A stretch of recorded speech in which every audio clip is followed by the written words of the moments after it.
Bismillahirrahmanirrahim. Assalamu alaikum viewers. I'm your host SM Hali, presenting another edition of Defense and Diplomacy. On the 29th of February, Arun Jaitley, India's finance minister, presented his third budget.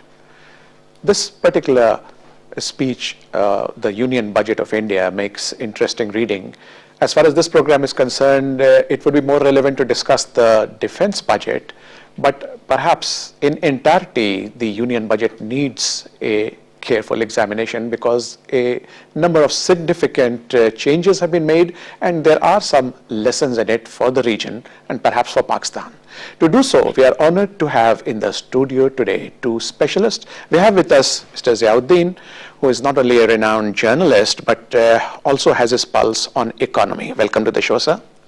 And we have with us Brigadier Ishaq Khattak, who is a renowned defense analyst and currently the director at SASI. Welcome. Let's start the debate with you, sir. The day the speech by Arun Jaitley was being made, Manohar Parrikar, the Indian defense minister, was also in the house, and he made his own speech and made three very important observations. One, he said that a bulk of the defense budget goes towards pensions. Secondly, he said that the armed forces of India are getting into defense purchases without putting too much thought into it. And thirdly, he hinted a little bit about corruption. Before we talk about anything else, would you like to comment on Mr. Manohar Parrikar's observations? See, pensions, armed forces pensions, have been a burden on many countries' budgets, even our budgets.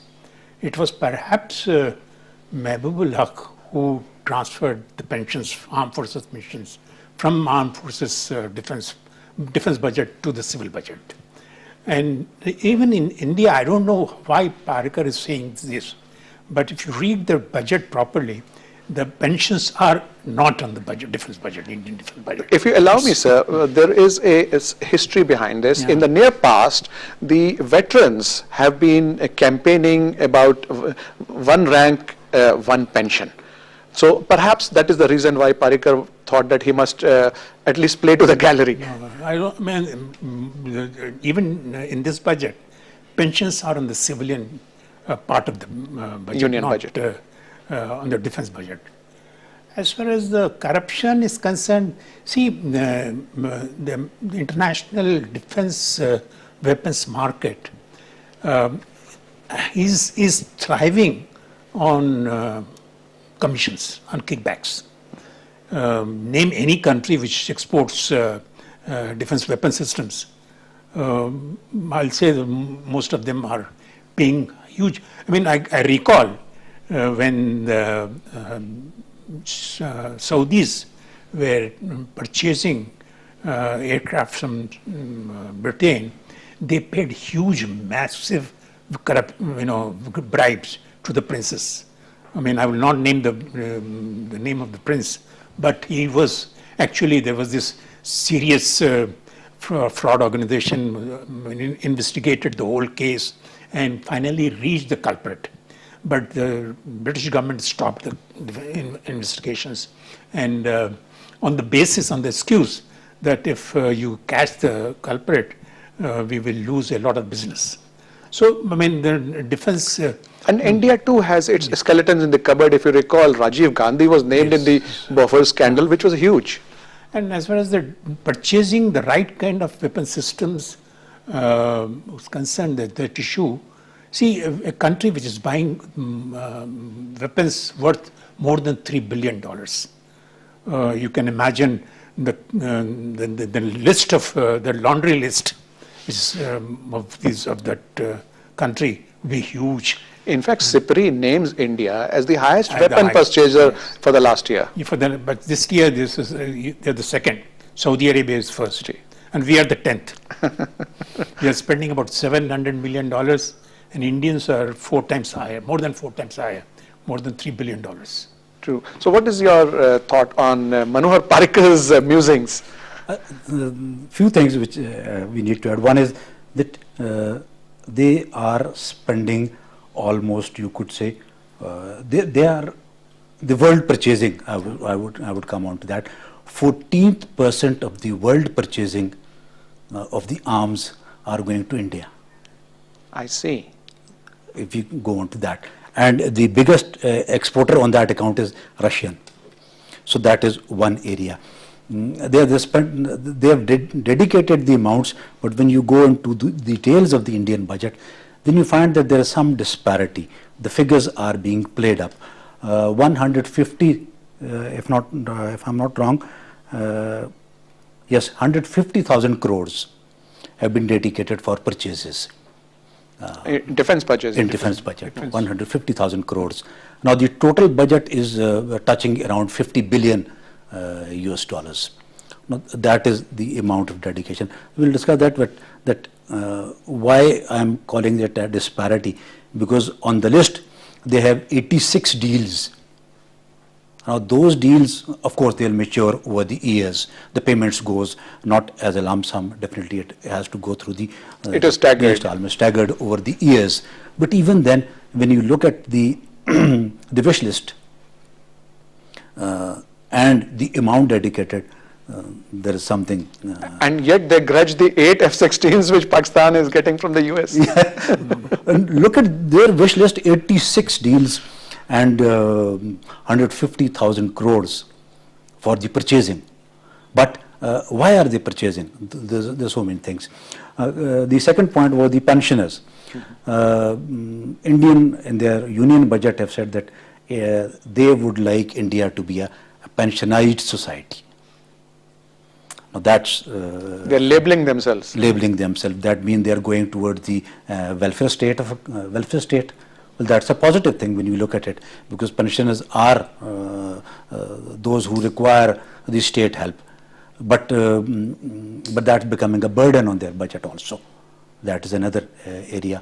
When it comes down to defense side and budget spending, there's another thinking that why do you raise the pension? You make that service lucrative, so that mean that you have some problem in the recruitments. You are running short, and you are making it lucrative. But it is no secret. India is facing this problem in its recruitment. People are not joining the armed forces anymore in the numbers they used to in the earlier years. So that is another corruption. Well, I think when you have so big. Anyway, let's not talk about it. That's their problem, and Ziauddin Saab has already touched it. Let's come to the union budget as a whole. I'm sure there are lessons in it, and they talked about some 9 points, which, as the brigadiers have mentioned, they appear to be poised towards turning India into a welfare society. What are your thoughts as an economist? See, again, India, round about the beginning of 1990s, went for a different kind of a economic policy. From Hindu rate of growth of 2%, they suddenly started growing at the rate of 6%, then 7%, then 8%. And on average, they have grown at about 7 to 8% over the last almost a decade. Annual average was somewhere 7 to 8%. And they have linked up their security with their economic policy making.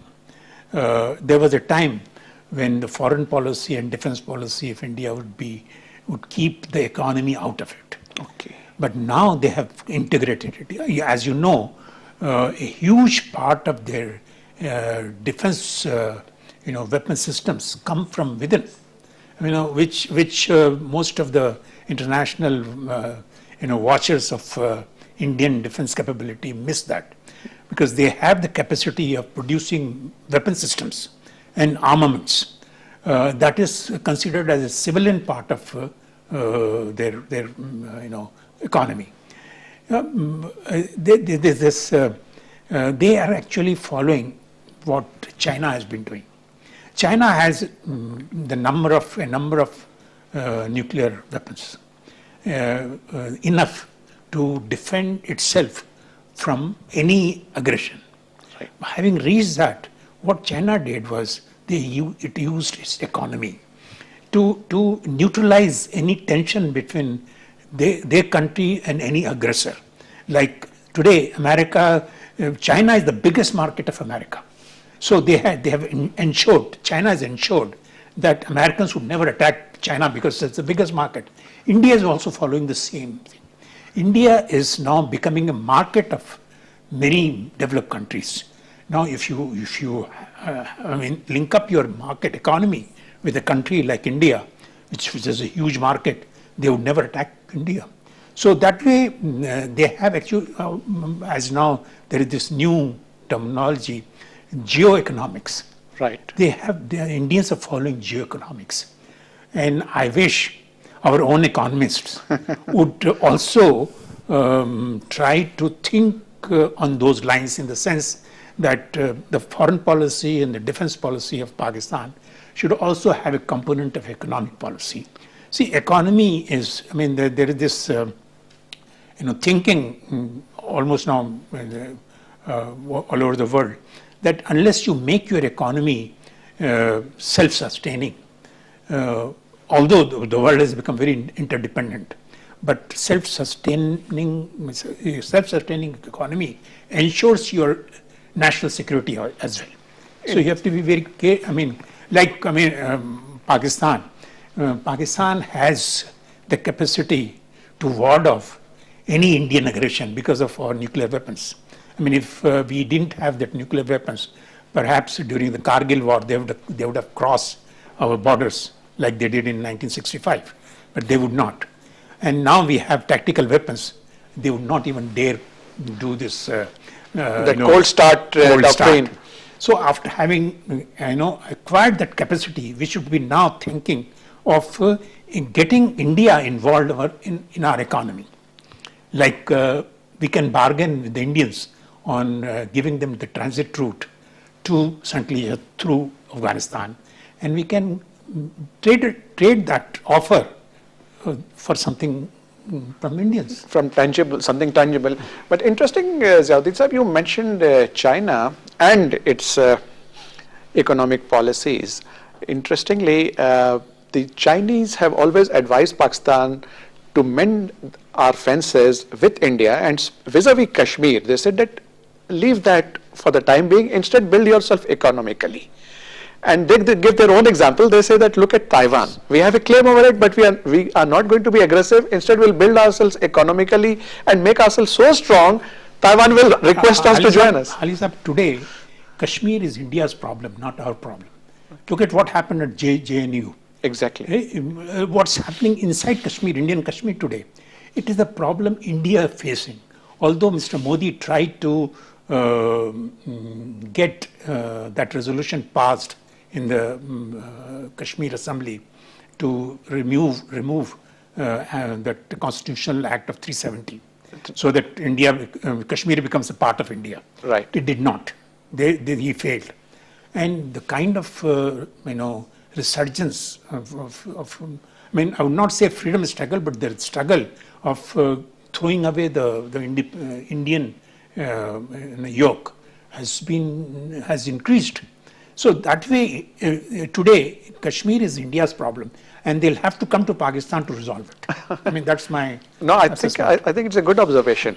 So what are your thoughts about the union budget on the whole, sir? Union budget, there are few things which are very interesting, which I was going through.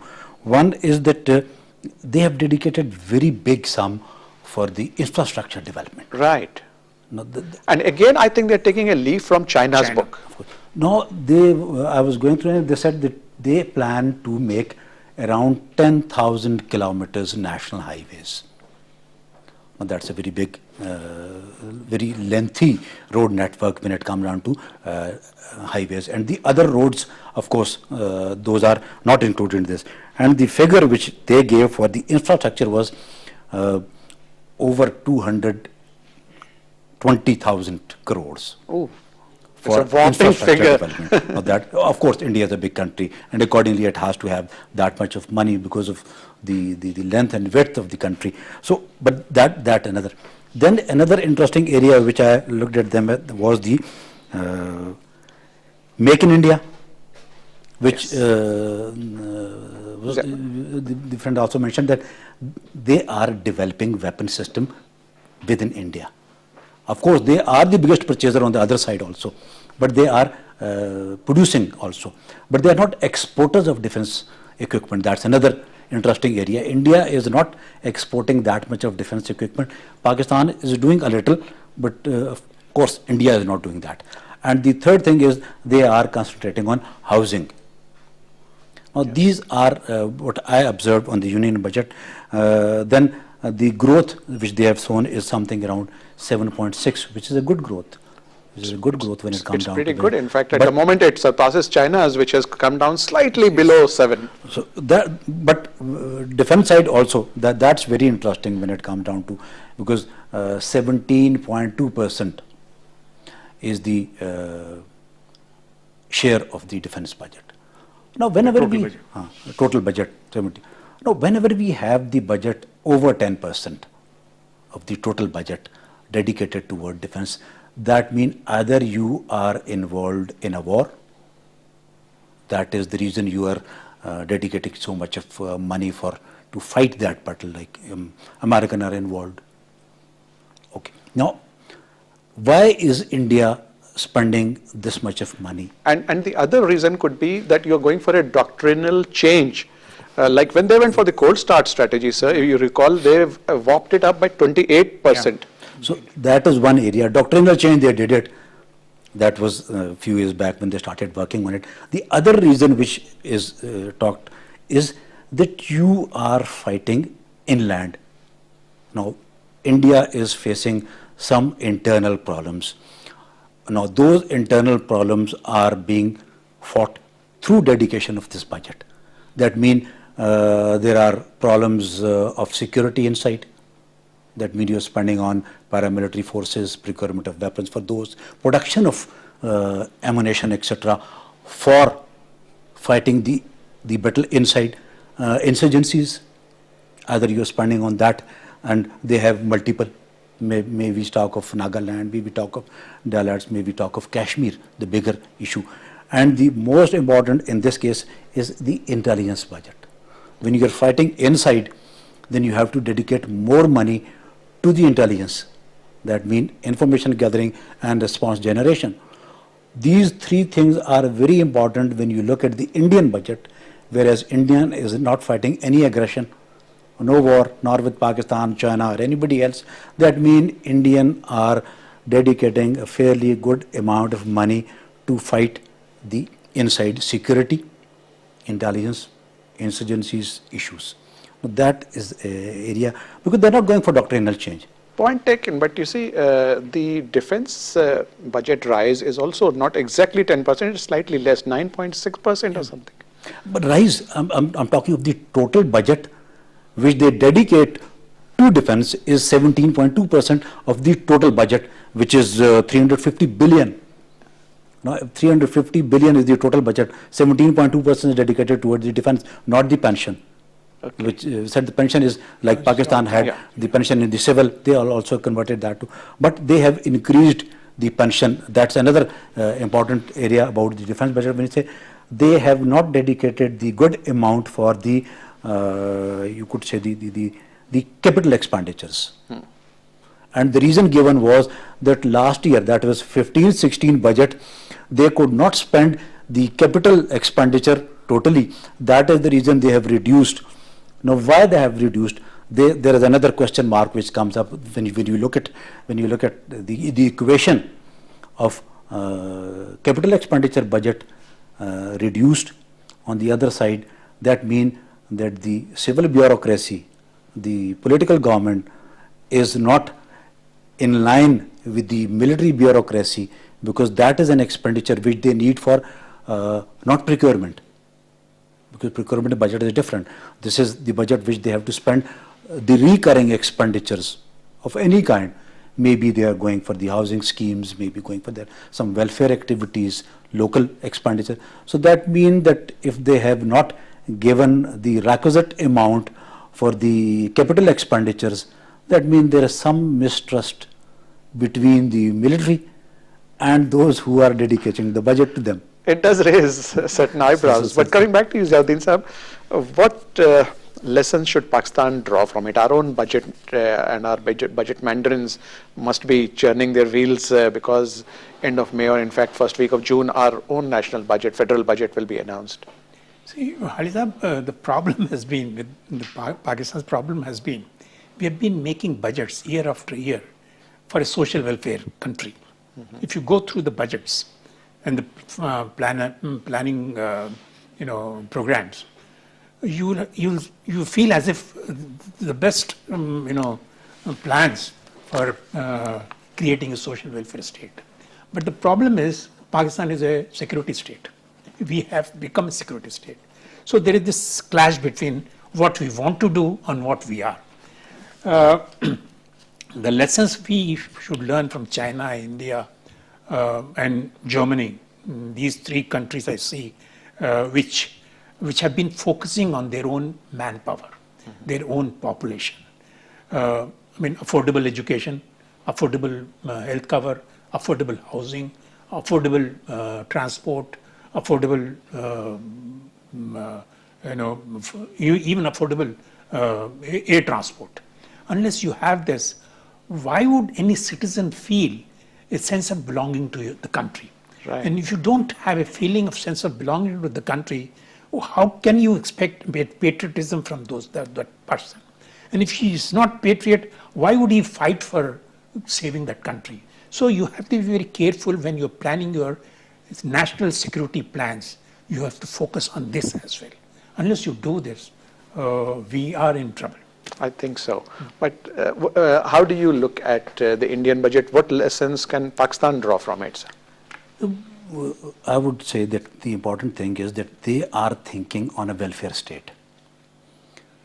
That means the nation, the country, the populace would be enjoying maybe. You're talking about India? I'm talking about India. If they're dedicating more money toward infrastructure development, education, health, most important, the housing, the road infrastructure and all facilities which the people have to enjoy. Now, if we are spending, now look at on the other side, how much are we spending on health? How much are we spending on education? Education.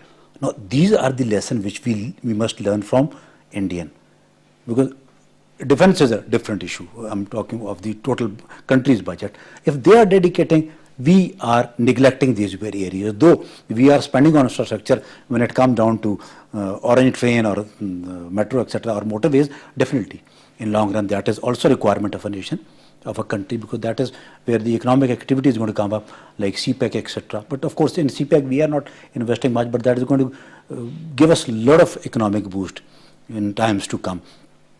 What we need to do is, our budget people need to do is, they have to again look for the pensioners. That is a problem. That is a problem. But we are economically, when we compare ourselves with India, of course we have problems. We have problems. We have our industry is not good enough, which can produce that much of capital which we could spend on Pakistan. Although I'm not economist, but I'm looking at those angles. Let me ask the economists. China has found a solution to its slow growth rate by shifting from industrial expenses, and infrastructure is being given more focus, as well as consumer spending. And this has definitely paid dividends. The twin sessions are on, but they'll go on for the next few days, in which they will unveil also their next 5-year plans. So this is a lesson which probably we need to learn ourselves. What do you think, sir? Yes. See, our problem has been the IMF. When you enter into an IMF program, you have to accept their conditions. And their conditions are based on the fact that they want to get back the money which they pay, rather loaning you. They want to ensure that you don't waste that money. When they try to do that, they try to put conditions to slow down the economy. That's the reason why, since we entered this IMF programs, our growth has never been more than 3-4%. Our growth, we have experienced annual average growth of 6%, more than that, during the period when we were at war, the first Afghan war, the second Afghan war. I mean, during that period, we used to get unencumbered billions of dollars But that from was outside. an artificial prop, Yes, sir. that was an artificial, I mean, skin deep, prosperity. Now we have to get out of that. We have to kickstart our economy. For doing that, the best thing which has been done by many countries is to go into physical infrastructure. Our friend said, the Orange Line and metro bus are perhaps they're also needed. But what we need is massive physical infrastructure, expansion of roads, expansion of communications, expansion of train, railway lines. A mass transit system. And that, see, we don't have energy, we don't have, knowledge economy, we don't have skills, the technology. Skill development. We don't have capital.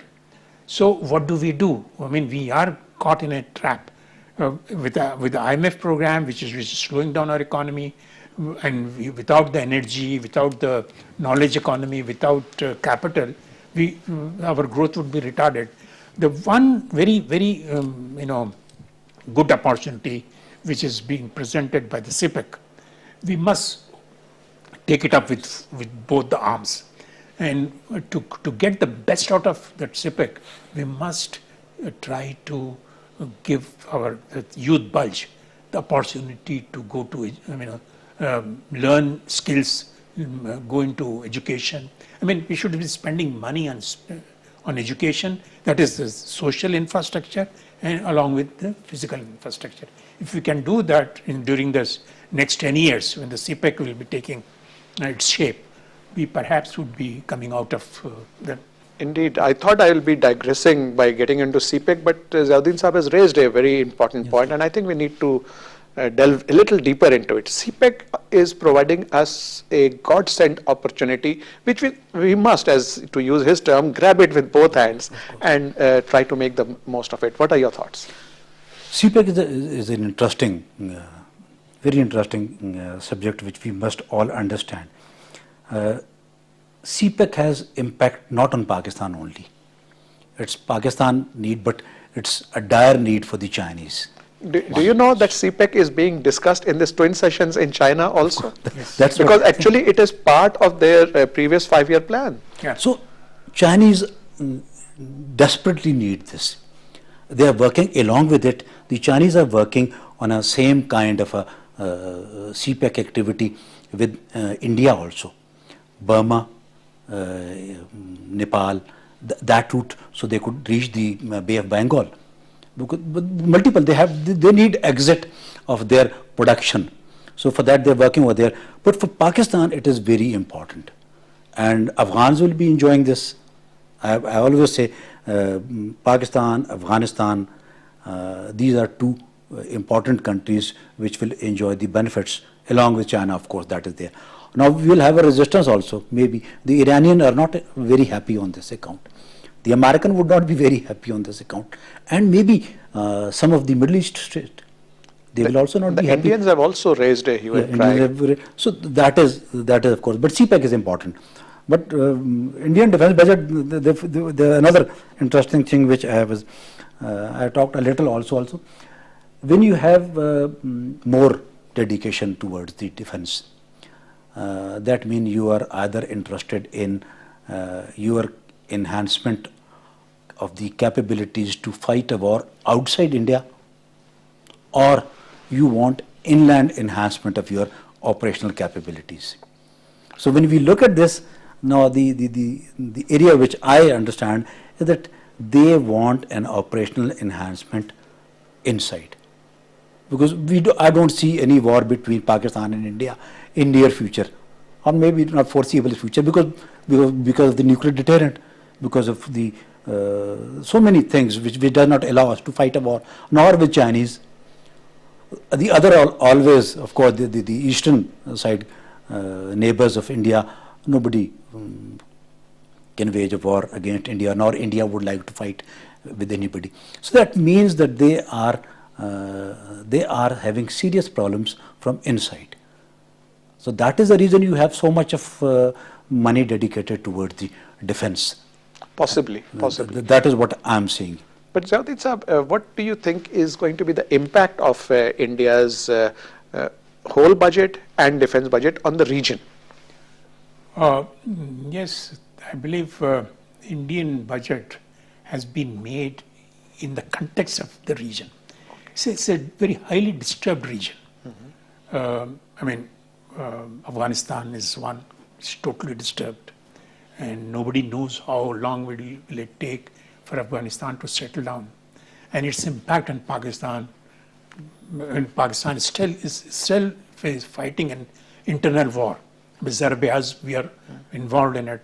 I mean, the war. I mean, even that war. We don't know how long will it take to achieve the objectives. So these two countries nearer to India are in a kind of a turmoil. So India would definitely keep that in focus while preparing its budget. And then India is also preparing to go into space. And the budget, perhaps, if we look deeper into the budget, I'm sure we will see that they are allocating a lot of money for space research, and they've already, gone into space. True. And I remember I recall one of a lecture by one of the former Indian armed forces man in UK. He was talking about conquering space, at least to be very sure, at least to ensure its security in the region, because they believe China, not being a democratic country, anything can happen in China, and Pakistan and Afghanistan being in turmoil, and in those days Iran was under sanctions. So they are also thinking of in those terms. So if we have to be very careful about these things, we have to study them, what they are trying to do. Exactly. That's why we are discussing this. Yeah. So, Brigadier Saak Khattak, in your opinion, what is the impact of the Indian budget on the region? I'll add a little more on when it comes down to the allocation of defense budget to various heads. Now, the defense budget is to be allocated to three major services: Navy, Army, Air Force, three. Now, when we look at the Indian defense budget, we see that the major chunk is going towards the Army. Of course, the size is bigger. Then it is Air Force, and third share is going toward the lowest is to the Navy. Now, Navy budget is half of the Army budget. On the other side, India is aspiring to become a blue Navy. But India is actually constructing, sir, its own aircraft carrier, its own nuclear submarine, and a number of other equipment indigenously. Yet, the allocation toward the Army is more. Now, why? Now, this question needs to be answered. That yes, they are going for 4 different kind of aircrafts and helicopters, which are in deal, and they are going just for one 777 howitzer. That is because major military production, the army production, they are doing themselves. Aircraft they are of course acquiring. Same is the case of the submarines, etc., and aircraft carrier for the Russian. Of course, that's another interesting issue when you look at the aircraft carrier which Russia was to provide them. It went almost 5 to 10 years delay. No, but coming back to your question that impact on the region. Impact on the region, of course. What I see is that they are more stuck inside. They're more stuck inside. Outside, except for Pakistan, they have no other serious enemy around. When I look at the serious enemy, when I say, because Chinese, I don't think, but from Pakistan they have problems. Pakistan, they have problems on Kashmir. Pakistan, they see as our non-state actors, which they claim that Pakistan is supporting, the state is supporting the non-state actors when it comes down to Pathankot, when it comes down to Bombay, or the parliament attacks, all those things. So their dedication is towards the security apparatus which can defend the mainland India. Okay. So that Against their own uprisings. their own uprisings coupled with it. Right. So that is the reason they are dedicating more towards the land forces. The land forces does not mean only army, the paramilitary forces, the security apparatus, the intelligence community.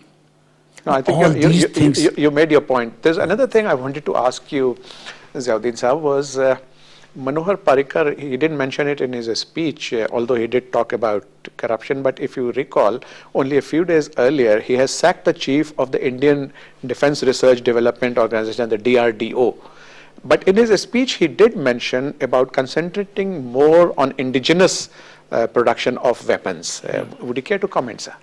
See, they have the capacity. They have been building their capacity over a long, long period. You know, I mean, look at, some people are talking about the fourth industrial revolution, artificial intelligence. I mean, the kind of development which are taking place in information technology and in communication technology, nanotechnology. I mean, the biology, physics, and everything were getting merged together. I mean, India is well poised to enter the fourth industrial revolution. So they would be capable of producing their own weapon systems, highly, sophisticated weapon systems. And now that they are now collaborating with the Americans, even on nuclear, I think they have a very good. They'll have a very good lead over other countries on manufacturing. And if you notice, they've just made a breakthrough in Bangladesh. They have edged out the Chinese as far as a nuclear reactor was concerned. So the Indians came in with their own nuclear. Exactly. They won that particular bid. I think that's remarkable. Yeah, they are capable. And then their focus on education was even during Mr. Nehru's days, the kind of focus they had on education was very, very, valid, very valid. Very true. Your thoughts are on indigenization by India? If you see the union budget, there's one specific area when they say skill development. Now they have allocated fairly handsome amount on skill development. That means that they are going for that rather than acquiring, they should be producing, which we were discussing earlier. Then the interesting, I would say, is that India's productions are needed for their own consumption. They have yet not gone into the export of defense. They have tried. Now, let me put a spoiler. When the Indians put a spanner in the JF-17 Thunder deal of Pakistan with Sri Lanka, they were actually projecting their own LCA. Yeah, they failed. Light combat, yeah, light. But on the other side, research and development, yes, they have been dedicating, in the last year budget, they had allocated a big amount for the, and R&D is required. Why R&D is required? Because when you are seeing that your equipments which you had purchased, which you have used for over the years, when they are getting obsolete, and you are not interested in acquiring the equipment from abroad, then you got to enhance your R&D capability so that you can get off with those obsolete and you can get the fresh state of the art which are required for that very day. And at a fraction of the cost. Of course. So that is the reason they have to devote good amounts for the research so that they can cope up with the current requirement. But actually, sir, if you notice, India does have a fairly strong research and development base, which is the envy of many countries. But one important question that comes to the minds, perhaps it's in the mind of our viewers too, sir. For India to rise to its true potential, it must make peace with Pakistan. There are endeavors around, but do you see it happening in the near future, sir?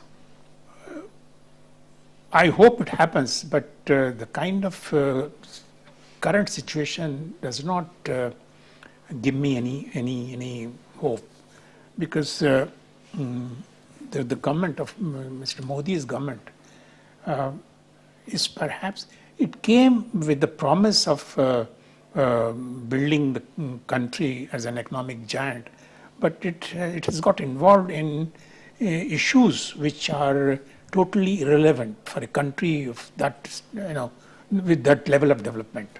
Are you hinting at the extremism which has taken its toll? Yeah, that perhaps is making it very difficult for India to reconcile come to some kind of an arrangement with Pakistan, and it is in the interest of Pakistan that a lasting peace is established in this region, so that we also rather rather benefit from the fruits of development, which is supposed to be what they say now, the Asian century. Right. Very briefly, how do you see the prospects of peace between India and Pakistan? I believe there is a problem of trust deficit. Why? Because but where there is a will, there is a way. Of course. But the problem remains whenever there is a step towards improvement of relationship. There is always some incident which occurs. Now, who is doing that? That's another big question mark. But sir, in the near past, if you see, there have been overtures from both sides. From both sides. And especially the Pathankot incident, if it is to be taken as a case in point, both sides acted relatively maturely than in the past. And, but still there are problems, because Pakistan cannot, I could say, cannot get away or let India get away with Kashmir issue. And Kashmir is a bone of contention and will stay till it doesn't get resolved. But as Ziauddin Saab mentioned, it is now a more serious problem for India. If you don't mind, I've run out of time now. Viewers, we need to wrap up this discussion. It has been interesting. We talked about the Indian defense budget. We also talked about the union budget of India. We learned a number of interesting items as an analysis, both from our economist, Mr. Ziauddin, and the defense analyst, Brigadier Ishaq Khattak. And the point comes that yes, India is perhaps on the right track and it is trying to have its budget to make it a social state, but we in Pakistan also need to learn some lessons from it and allocate more resources to education, to health, and to energy. Security remains our primary concern, but perhaps these other aspects also require our serious attention. I'd like to thank you, Mr. Ziauddin. I'd like to thank you, Brigadier Ishaq. Viewers, keep watching us. Hope to see you in the next program, inshallah. Allah Hafiz.